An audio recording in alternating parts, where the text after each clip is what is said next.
چلیے جب اتنی بات آپ نے سمجھ لی ہے کہ شریعت اسلامی نے عورتوں پر نہ ظلم کیا ہے، نہ جس کو کسی کو زیادہ کسی کو کم دے کر کسی کے ساتھ کم و زیادتی کی ہے، تو یقیناً یہ بڑا حصہ ہے۔ اب ایک دوسرا مسئلہ، اب جو اسلام نے ہمیں دیا ہے، کیا اس میں کوئی انسان کھلواڑ کر سکتا ہے؟ کیا کوئی کھلواڑ کر سکتا ہے؟ کیا جیسے آج کل کھلواڑ کرنے کی ہزاروں مثالیں ملتی ہیں۔ کل کسی خاتون نے سوال کیا تھا، ایک خاتون کا سوال تھا، کھلواڑ کی ایک مثال بتا رہا ہوں میں، کہ دو بیٹے ہیں، دو سگے بیٹے ہیں جن کو میراث باپ کی ملی ہے، دونوں بیٹے ہیں، دونوں سگے ہیں، لیکن ایک بیٹے کو بیٹیاں ہیں اور ایک بیٹے کو بیٹے ہیں۔ تو کچھ لوگوں کی یہاں یہ نظام ہے، وہ یہ سمجھتے ہیں کہ وہ بیٹا جس کے پاس بیٹے ہیں اس کو میراث میں زیادہ دیا جائے، اور وہ بیٹا جس کو بیٹیاں ہیں اس کو میراث میں کم دیا جائے، کیونکہ دوسرا بیٹا جس کو صرف بیٹیاں ہیں اس کے یہاں تو کوئی وارث نہیں ہے۔ کس نے ایسا فیصلہ کیا؟ ہاں، کس نے یہ سب کیا؟ حق کے مسئلے میں آگے پیچھے بدلنا، یا یوں کہیں کہ حق کے مسئلے میں کمی و زیادتی کرنا، یہ اپنی آخرت کو برباد کرنے کے برابر ہے۔ اگر کوئی آدمی یہ کام حق سے کرتا ہے کہ نہیں ہم کو یہی صحیح سمجھتا ہے، ہم یہی کرتے ہیں، تو بسا اوقات اگر انسان اس کو صحیح سمجھ کر اور شریعت کے حکم کو غلط سمجھ کر کرے، گویا وہ شریعت سازی کر رہا ہے، اپنے آپ کو اللہ کے برابر کھڑا کر رہا ہے، کہہ رہا ہے کہ میں بھی حلال کروں گا، میں بھی چیزوں کو حرام قرار دوں گا، اور اللہ نے جو فیصلہ کیا ہے وہ فیصلہ میرے نزدیک کیا ہے، ہو سکتا ہے کہ درست نہ ہو، اس لیے یہ فیصلہ میں اپنے طور پر اپنے لیے کر رہا ہوں۔ یقیناً یہ بڑی خطرناکی کا مسئلہ ہے، یہ بڑا خطرناکی کا مسئلہ ہے کہ کوئی انسان میراث کے مسئلے میں ایسی ساری چیزیں کرے اور فیصلے جو ہے اپنے طور پر کرے۔ اس لیے اللہ تبارک و تعالیٰ نے صاف طور پر فرمایا کہ تلک حدود اللہ ومن یطع اللہ ورسولہ یدخلہ جنات تجری من تحتها الانہار، یہ اللہ کے حدود ہے، اللہ نے حد باندھ دی، اللہ نے باؤنڈریز بنا دی ہیں، لہذا جو اللہ کی باؤنڈری کا احترام کرے گا، ان کی عزت کرے گا، اللہ اس کے رسول کی اطاعت کرے گا، اللہ ایسی جنتوں میں داخل کرے گا جس کے نیچے سے نہریں بہتی ہوں گی۔ ومن یعص اللہ ورسولہ، لیکن جو اللہ نے حد بیان کیے اس کو چھوڑ دے، اس کی نافرمانی کرے اور ان حدوں کو، ان باؤنڈریوں کو پھلانگ دے، ایسے انسان کے لیے اللہ تعالیٰ نے جہنم میں آگ بنا کر رکھی ہے، اور وہ آگ کیا ہے؟ انسان کو ذلیل کر دے گی، رسوا کرے گی، اور انسان کے ساتھ ایسا ہی کیا جائے گا۔ اللہ کے نبی صلی اللہ علیہ وسلم کی حدیث ابن ماجہ کی روایت ہے کہ من فر من میراث والدہ قطع اللہ میراثہ من الجنۃ یوم القیامہ۔ اگرچہ حدیث پر کلام ہے کہ اگر کوئی انسان کسی وارث کے حق کو کاٹ دیتا ہے، یعنی جو باپ کی میراث ملنا تھا، جسے حق سے ملنا تھا، اس میراث کو روک لیتا ہے، تو اللہ تعالیٰ جنت کی میراث کو اس سے روک لیتا ہے۔ جنت کی میراث کیا ہے؟ کہ جنت کی میراث ہے۔ جنت کیا ہے؟ ہمارے باپ آدم علیہ السلام کا گھر ہے، لہذا باپ کے گھر پر جب بیٹا جاتا ہے تو اس کی وراثت ہوتی ہے، تو جنت گویا ہمارے باپ کی وراثت ہے۔ لہذا اگر کسی نے دنیا کے اندر کسی وارث کو میراث سے ہٹا دیا تو اللہ تبارک و تعالی ہمارے باپ آدم، جو آدم کا پہلا گھر جنت تھا، اللہ تعالیٰ جنت کی میراث سے ایسے لوگوں کو محروم کر دے گا۔ یقیناً بڑی دردناک اور خطرناک مسئلہ ہے کہ میراث کے مسئلے میں لوگ کم و زیادتی کریں، کسی کا حصہ جسے شریعت نے بتایا اسے چھوڑ کر اپنے طور پر فیصلے کریں، اور بہت سارے لوگ اللہ تبارک و تعالیٰ کی حد میں بڑھنے کی کوشش کرتے ہیں، اللہ کی حد میں بڑھنے کی کوشش کرتے ہیں، چاہے خواہش پرستی کی وجہ سے ہو یا کسی بھی وجہ سے ہو، انسانوں کو اس مسئلے میں احتراز کرنا چاہیے۔ چلیے یہاں تک بات اس کی مکمل ہو جاتی ہے، اور دوسرے مسئلے پر گفتگو کرتے ہیں۔ دوسرا مسئلہ طریقہ کا مطلب یہ ہے کہ مال جسے میت چھوڑ دے، یعنی میت جس مال کو چھوڑ دے اسے شریعت نے طریقہ کہا ہے۔ ترک یترک کا مطلب ہوتا ہے چھوڑنا، تو لہذا جب ایک میت انتقال کر جاتی ہے تو اس کا بچا ہوا مال، اس کے بچے ہوئے مال کے تعلق سے شریعت کے کچھ فیصلے ہیں، شریعت نے کچھ فیصلے کیے، تو لہذا انہی فیصلوں کے تعلق سے ہم جانتے ہیں کہ ایک میت جب مال چھوڑتا ہے تو اس مال میں کیا کرنا ہے، پہلے کیا کرنا ہے اور بعد میں کیا کرنا ہے، سب سے پہلے کیا کرنا ہے اور بعد میں کیا کرنا ہے۔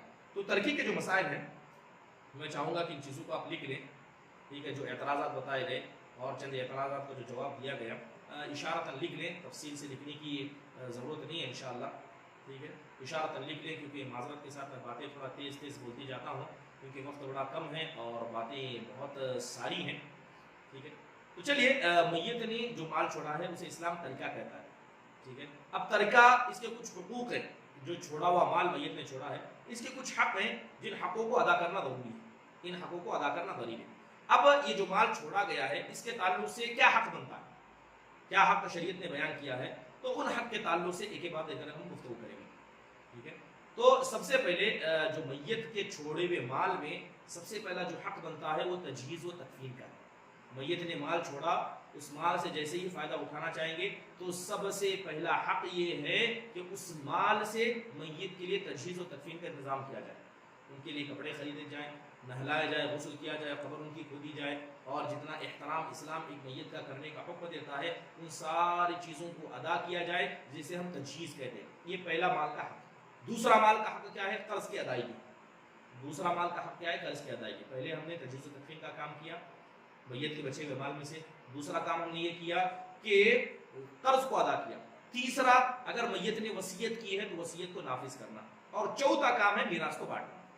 جو میراث، جو اللہ تبارک و تعالیٰ نے میراث کا حصہ بتایا ہے، اس کو بانٹنا۔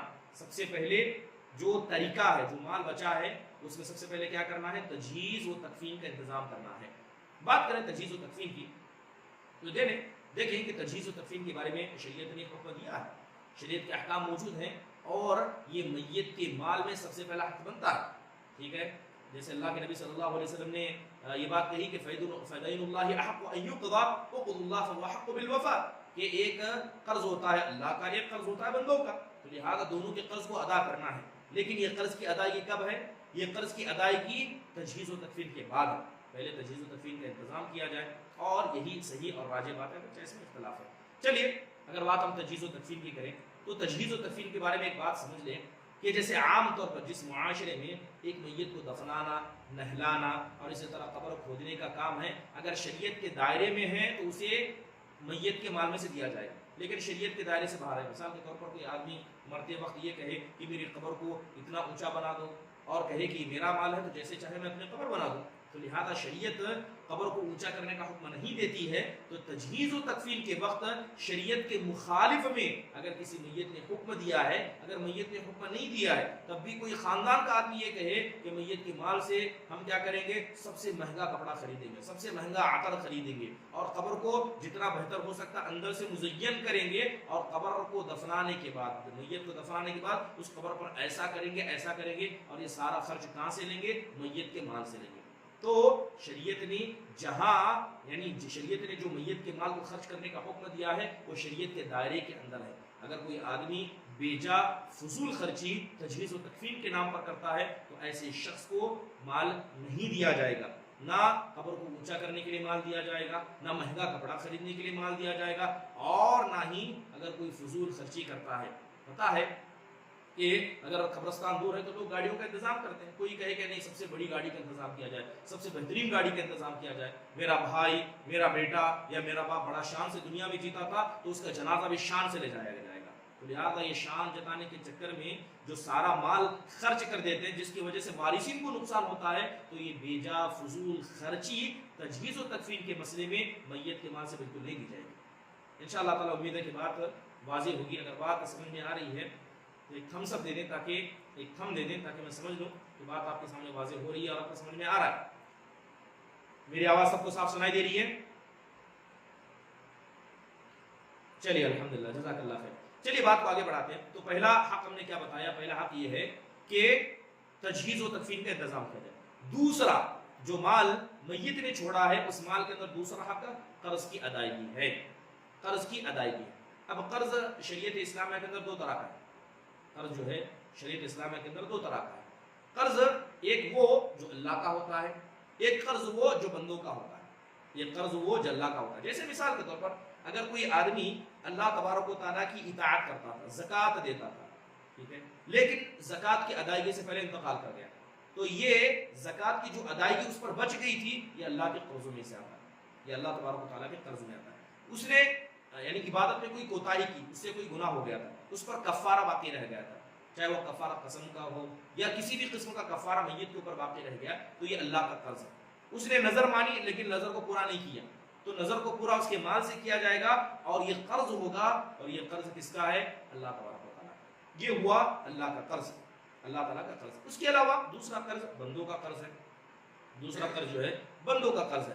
اب جہاں تک بندوں کا قرض ہے، اس کے اندر بھی علماء اکرام نے کیا ہے؟ دو قسم بیان کی کہ دو قسم کا قرض ہوتا ہے۔ ایک تو بعینہ قرض، یعنی کسی شخص کا پرسنل لون، پرسنل قرض۔ مثال کے طور پر میں نے کیا کیا؟ چند کتابوں کو خریدا، چند کتابوں کو خریدا۔ اب جس شخص نے ان چند کتابوں کو خریدا ہے، وہ اس نے کتابیں لے لی لیکن مال ادا کرنے سے پہلے انتقال کر گیا، مال ادا کرنے سے پہلے انتقال کر گیا تو گویا کہ وہ ذاتی قرض تھا، ذاتی قرض تھا. تو لہذا قرض کے اندر اگر کوئی اس طرح کا ذاتی قرض ہے تو سب سے پہلے اس کو ادا کیا جائے گا تجہیز اور تکفین کے بعد. دوسرا قرض ہو سکتا ہے کہ میت نے خاندان والوں کے نام پر، گھر کے نام پر، یا کوئی عام کسی قسم کا لون لیا ہوگا. اگر وہ لون سودی نہیں ہے، ٹھیک ہے، عام کوئی لون لیا ہوگا تو یہ عام قرضوں میں شامل ہوگا. یا تو بعینہ قرض ہوگا، اس کو الدیون العینہ کہا جاتا ہے، خاص قرض جو انسان کسی انسان سے لیتا ہے، چاہے مال کی خرید کے طور پر ہو یا کسی نے کوئی رہن دیا، اپنا مال رہن رکھا اور رہن کا مال کو ادا نہیں کیا. یا خاص قرضوں میں جس کو سب سے پہلا ادا کرنا ہے، مہر کا بھی ذکر کیا جاتا ہے کہ شادی ہو گئی، ٹھیک ہے، مہر دینا تھا، مہر دینے لینے خرچ کرنے میں انسان کا انتقالی ہو گیا، مہر کو ادا نہیں کیا، تو یہ ذاتی قرض میں سے آتا ہے. سب سے پہلے جو قرض ادا کیا جائے گا وہ ذاتی قرض ہوگا. اگر کسی سے پرسنلی طور پر کوئی چیز خریدیے اس کو ادا کریں، رہن کا مسئلہ ہے تو اس کو ادا کریں، اور اگر بیوی کا مہر ہے تو اس کو ادا کریں. مہر کو معاف کروانا یہ شریعت کے اندر نہیں ہے. اللہ معاف فرمائے ایسے لوگوں کو ہدایت دے جو جب انسان کا انتقال ہو جاتا ہے تو یہ قرض جس کو ادا کرنا سب سے پہلے ضروری ہے، بیوی سے کہلواتے ہیں، آپ کہیے کہ میں نے مہر معاف کیا. مہر کو کیا بیوی نے لاگو کیا تھا؟ مہر کو اللہ تعالیٰ نے لاگو کیا ہے، اللہ کا نظام ہے. تو کوئی عورت کے حق میں کیا کہ وہ مہر کو معاف کرے، اور کسی آدمی کے حق میں کیا کہ وہ مہر کو نہ دیے ہوئے اپنی بیوی سے معاف کرا کے اس مہر کو حلال سمجھے. یقیناً یہ جائز نہیں ہے، بلکہ ان بدعاتوں میں سے ہے جس کا شریعت کے اندر کہیں ذکر نہیں ملتا. تو لہذا یہ عینی قرض ہے. سب سے پہلے قروض کے اندر واجبات جو قرض میں سب سے پہلے ادا کرنے یہ ہے، تو اس کو کہا جاتا ہے دیون الشخصیہ، یعنی پرسنل انسان کے قرض. اس کے علاوہ عام قرض جیسے میں نے کہا کہ گھر والوں کے لیے قرض لیا تھا، اولاد کے لیے قرض لیا تھا، گھر کے نام پر قرض لیا تھا، گاڑی کے لیے قرض لیا تھا، تو یہ قرض کیا ہے، دوسرے سیکشن میں آتے ہیں جن کو، یعنی دوسرے مرتبے میں آتے ہیں جن کو ادا کیا جائے گا. تیسری اہم چیز ہے جس کو ادا کیا جائے گا وہ وصیت. تیسری اہم چیز کیا ہے؟ وصیت. سب سے پہلے کیا تھا کہ طریقہ جو مال بچا ہے اس مال میں ہم نے سب سے پہلے کیا کیا، اس مال کے اندر ہم نے تجہیز و تکفین کا انتظام کیا. اس کے بعد جو قرض ہے، چاہے وہ قرض اللہ کا ہو، چاہے وہ قرض کس کا ہے، عام انسانوں کا ہو، تو ہر طرح کے قرض کو اگر ادا کر دیا تو اس کے بعد تیسری چیز جو بچتی ہے وہ وصیت ہے. وہ وصیت ہے، ٹھیک ہے. وصیت کے تعلق سے ایک بات آپ کو بنیادی طور پر بتا دوں کہ وصیت کرنا اسلام کے اندر جائز ہے. ٹھیک ہے، وصیت کرنا اسلام کے اندر جائز ہے، نہ یہ واجبات میں سے آتا ہے اور نہ ضروری چیزوں میں سے. لیکن اگر کوئی آدمی وصیت کرنے کا ارادہ رکھتا ہے تو شریعت کہتی ہے کہ اگر کسی نے وصیت کا ارادہ کیا ہے تو جتنی جلدی ہو سکے وصیت کر دے، بلکہ سونے سے پہلے ہمیشہ اپنے تکیے کے نیچے وصیت رکھ دیا کرے. لیکن کس کے لیے؟ جو وصیت کرنے کا ارادہ کرتا ہے، کیونکہ وصیت کرنا یہ جائز چیزوں میں سے، نہ واجبات میں سے نہ کوئی. اگر کسی میت نے وصیت کی ہے تو سب سے پہلے ہم نے اس کے بچے ہوئے مال سے تجہیز و تکفین کا انتظام کیا. دوسری چیز کیا ہے؟ قرض کو ادا کیا. تو تیسری چیز اگر اس نے وصیت کی ہے تو وصیت کو نافذ کیا جائے گا. اب وصیت کہتے کسے؟ وصیت وہ میت کے جانب سے کی ہوئی وصیت ہوتی ہے جسے انسان اپنے مرنے کے بعد اپنے مال کے تعلق سے وصیت کرتا ہے کہ میرے مرنے کے بعد میرے مال کے اندر ایسا کیا جائے، ایسا کیا جائے. اور وصیت کی اجازت اللہ تبارک و تعالیٰ نے دی ہے. جیسے قرآن کریم میں اللہ فرماتا ہے کہ من بعد وصیت یوصی بہا او دین، کہ اس وصیت کے تعلق سے اللہ فرماتا ہے کہ وہ وصیت یا وہ قرض جس کے تعلق سے میت نے باتیں کی ہیں تو لہذا اس کو نافذ کیا جائے گا، اس کو نافذ کیا جائے گا. ان اللہ تصدق علیکم بثلث اموالکم فی آخر اعمالکم زیادۃ فی اعمالکم فضعوها اذا شئتم. اللہ کے نبی صلی اللہ علیہ وسلم کی حدیث ہے کہ بے شک اللہ تبارک و تعالیٰ نے تم پر صدقہ کیا. اللہ نے کیا کیا؟ تم پر صدقہ کیا ہے کہ تمہارے مال کا 1/3 حصہ تمہاری زندگی کے آخر میں تمہارے عمل میں اضافے کے لیے تمہیں صدقہ کرنے کی اجازت ہے. جہاں چاہے اسے صدقہ کرو، جہاں چاہے اس کی وصیت کرو. تو نبی صلی اللہ علیہ وسلم کی حدیث سے بھی ثابت ہے. تو لہذا وصیت کرنا جائز ہے، اور اگر کوئی انسان وصیت کرنا چاہتا ہے تو وصیت کرنے میں بالکل تاخیر نہ کرے، وصیت کرنے میں تاخیر نہ کرے. وصیت کے تعلق سے حضرت سعد بن ابی وقاص رضی اللہ عنہ کی روایت بھی آتی ہے کہ اللہ کے نبی صلی اللہ علیہ وسلم کے پاس آئے اور آ کر انہوں نے نبی صلی اللہ علیہ وسلم سے کہا اوصی بمالی کلہ، اے اللہ کے نبی کیا میں اپنے پوری مال کی وصیت کر دوں، جتنا میرا ہے سب کو وصیت کر دوں؟ اللہ کے نبی نے کہا نہیں. تو انہوں نے پھر کہا اے اللہ کے نبی کیا آدھے مال کی وصیت کروں؟ اللہ کے نبی نے کہا نہیں. کہا الثلث، یعنی 1/3 حصہ. اللہ کے نبی نے کہا والثلث والثلث کثیر، کہا 1/3 کر سکتے ہو لیکن یہ بھی زیادہ ہے، اتنا کر سکتے ہو لیکن یہ بھی زیادہ ہے. تو اس حدیث کے اندر ہمیں وصیت کی پرمیشن ملتی ہے کہ وصیت کر سکتے ہیں، اگر کرنا چاہیں تو کر سکتے ہیں، لیکن وصیت کے لیے شرط کیا لگائی گئی کہ 1/3 سے زیادہ نہ ہو۔ اور وصیت کا مقصد کیا ہے؟ وصیت کا مقصد وارثین کو نقصان پہنچانا نہ ہو، ٹھیک ہے؟ تو اگر یہ ساری چیزیں انسان درست کر لیتا ہے تو وصیت کرنے کو اسلام درست قرار دیتا ہے، وصیت کر سکتے ہیں۔ اب وصیت کتنی کریں؟ جیسے ہم نے کہا کہ وصیت کیا ہے، 1/3 ہی کرنی ہے۔ وصیت کے تعلق سے کچھ بنیادی باتیں اگر آپ قرآن و حدیث کے اندر دیکھیں تو بہت ساری چیزیں وصیت کے تعلق سے ہمیں ملتی ہیں کہ وصیت کس کے لیے کی جانی چاہیے۔ تو دوسرا سوال یہ بنتا ہے کہ وصیت کس کے لیے ہو؟ قرآن کریم میں ہم پڑھتے ہیں تو اللہ تبارک و تعالیٰ نے ایک جگہ کہا ہے کہ وصیت والدین کے لیے ہوگی۔ وصیت کیا ہے؟ والدین کے لیے ہوگی۔ دوسری حدیث کے اندر آتا ہے کہ لا وصیت لوارث، کہ وارث کے لیے کوئی وصیت نہیں ہوتی۔ ایک حدیث کے اندر اللہ کے نبی نے کیا فرمایا کہ قرآن میں اللہ کہتا ہے کہ والدین کے لیے وصیت کر سکتے ہیں، اور اللہ کے نبی حدیث میں فرماتے ہیں کہ فلا وصیت لوارث، کہ کسی وارث کے لیے کوئی وصیت نہیں۔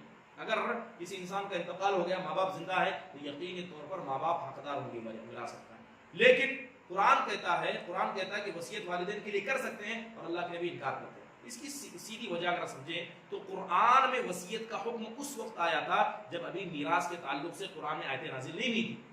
میراث کے تعلق سے قرآن میں آیتیں نازل نہیں ہوئی تھی، تو سب سے پہلے میراث کے تعلق سے وصیت کے بارے میں آیتیں نازل ہوئی ہیں، تو اس میں اللہ نے والدین کے حق کو ابھی بیان نہیں کیا تھا۔ تو اس وقت اللہ تعالیٰ نے کہا ہے کہ اگر کوئی آدمی اپنے والدین کے لیے وصیت کرتا ہے تو مال میں وصیت کر سکتا ہے۔ لیکن بعد میں جب میراث والی آیتیں نازل ہو گئیں جس کے اندر اللہ تبارک و تعالیٰ نے والدین کو میراث کا حصہ بنایا، تو اس کے بعد کوئی بھی شخص کسی بھی وارث کو، وہ وارث جو حق سے مال کا حقدار بنتا ہے، تو ایسے شخص کے لیے وصیت جائز نہیں ہے۔ نبی صلی اللہ علیہ وسلم کی صاف حدیث میں فرماتے ہیں کہ ان اللہ قد اعطى كل ذي حق حقه فلا وصیت لوارث، کہ بے شک اللہ تعالیٰ جو رحیم ہے، غفور ہے، کریم ہے، اس نے ہر شخص کو اس کا حق ادا کر دیا، جتنا حق اللہ نے اسے دے دیا ہے، لہذا کسی بھی وارث کے لیے وصیت نہیں کی جائے گی، کسی وارث کے لیے وصیت نہیں کی جائے گی۔ تو یہ وصیت۔ اب دوسرا سوال، جب وارثین کے لیے وصیت نہیں کر سکتے تو وصیت کرنا کس کے لیے ہے؟ کس کے لیے ہم وصیت کر سکتے ہیں؟ تو شریعت کے اندر اس کے تعلق سے بھی کچھ احکام موجود ہیں کہ ہم کن کن لوگوں کو وصیت کر سکتے ہیں۔ سب سے پہلے اگر کوئی وصیت کے حقدار ہے تو وہ قریبی رشتہ دار ہے۔ کون ہے وصیت کے حقدار؟ قریبی رشتہ دار۔ وصیت کے سب سے زیادہ حقدار قریبی رشتہ دار۔ قریبی رشتہ دار کو انسان چھوڑ دے اور وہ حقدار ہوں، یعنی مال کے وہ حقدار ہوں، ان کو چھوڑ کر دوسروں کو وصیت کرے، ٹھیک ہے، تو یقیناً کہیں نہ کہیں یہ کوتاہی کا قصہ نظر آتا ہے۔ تو سب سے پہلے وصیت وارثین کے لیے کر سکتے، یعنی اقارب کے لیے، قریبیوں کے لیے کر سکتے ہیں۔ اس کے علاوہ اگر کوئی قریبی مال کا حقدار نہیں ہو تو کسی غیر کو بھی انسان وصیت کر سکتا ہے۔ اس کے تعلق سے قرآن کریم کے اندر آیت کریمہ موجود ہیں، ٹھیک ہے۔ اللہ تبارک و تعالیٰ نے حکم دیا ہے جہاں تک قریبوں کو کیا ہے وصیت کرنا ہے، کیونکہ جو بھی میت کا مال ہے اس میں سب سے زیادہ حقدار اس کے قریبی ہیں۔ تو اگرچہ ایک میت وصیت کرنا چاہتی ہے تو سب سے پہلے اپنے قریبوں کو وصیت کرے، یہ زیادہ بہتر ہے اور یقیناً یہی زیادہ صحیح طریقہ ہے۔ لیکن اس کے علاوہ قریبوں میں سے نہ ہو، کوئی دور بھی ہو، یعنی ایسا شخص ہو جن کو وراثت میں حصہ نہ ملتا ہو، تو ایسے شخص کے لیے بھی وصیت کی جا سکتی ہے۔ تو یہ تیسری چیز پہلی چیز ہم نے کیا بیان کی کہ میت کا مال، جسے ہم نے طریقہ کہا ہے، چھوڑا ہوا مال ہے، اس میں سب سے پہلے تجہیز و تدفین کا انتظام کیا جائے گا۔ دوسرا کام قرض کی ادائیگی کی جائے گی۔ تیسرا کام اگر میت نے وصیت کی ہے تو اس وصیت کو نافذ کیا جائے گا۔ اور چوتھا کام کیا ہے؟ میراث کو بانٹنے کا، جس کے تعلق سے پوری لمبی گفتگو انشاءاللہ تعالی ہم آگے کے درسوں میں کرنے والے ہیں۔ میراث کو بانٹنا ہے، تو انشاءاللہ تعالی کوشش کریں گے کہ آگے کے درسوں میں میراث کے تعلق سے چند بنیادی باتیں جانیں۔ بنیادی میراث کے تعلق سے سب سے پہلے میراث کے کتنے رکن ہیں، اس کے بارے میں گفتگو کریں گے۔ میراث، جب اسلام کسی کو میراث کی گفتگو کرتا ہے تو کن کن شرطوں کو اسلام نے ویلڈ قرار دیا، اس کے علاوہ کون سی ایسی چیزیں ہیں کہ اگر چیزیں ہو جائیں تو ایک آدمی جو مال کا وارث ہو سکتا تھا اس کے بعد بھی اسلام اسے وراثت سے ہٹا دیتا ہے، یعنی میراث کو روکنے والی چیزیں۔ اس کے علاوہ میراث کے اسباب انشاءاللہ تعالیٰ کوشش کریں گے کہ بقیہ اور آئندہ دروس میں ان مسائل پر مختصراً گفتگو کریں، اور اس کے بعد کس کا کتنا حصہ ہوگا، عورت کا کتنا حصہ ہوگا، مرد کا کتنا حصہ ہوگا، اور اس کے بعد اگر میراث کے تعلق سے یعنی حصے بانٹی کے تعلق سے کوئی بھی سوالات ہوں گے تو انشاءاللہ تعالیٰ اس کو بھی حل کیا جائے گا بإذن اللہ تعالیٰ۔